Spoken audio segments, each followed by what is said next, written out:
Ogni anno dobbiamo erogare più servizi a costi inferiori. Questo è il solo modo di sistemare i bilanci.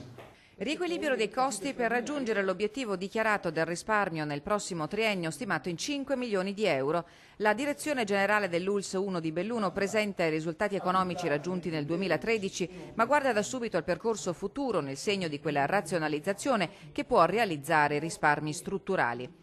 I virtuosismi contabili contano poco o nulla, dice il direttore generale Faronato, che oggi ha annunciato l'avvio di un restyling importante che coinvolgerà a breve la struttura ospedaliera di Belluno. Il primo passo, lo spostamento dell'urologia nella divisione di medicina.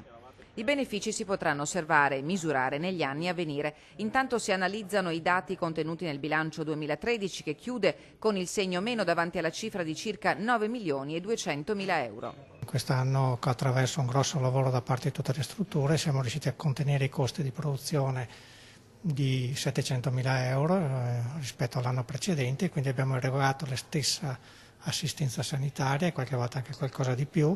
La politica del contenimento dei costi ha riguardato tutti i settori, dal personale alla spesa farmaceutica, dai dispositivi all'assistenza integrativa e protesica. Nel 2013 è stato accantonato 1 milione di euro per far fronte all'incertezza rappresentata dai crediti inesigibili. La situazione di cassa sta via via migliorando e l'obiettivo è quello di arrivare a pagare i fornitori a 60 giorni contro i 13 mesi degli anni scorsi. Abbiamo un impegnativo piano di recupero di efficienza e di costi nei prossimi 3 anni, già concordato con la Regione.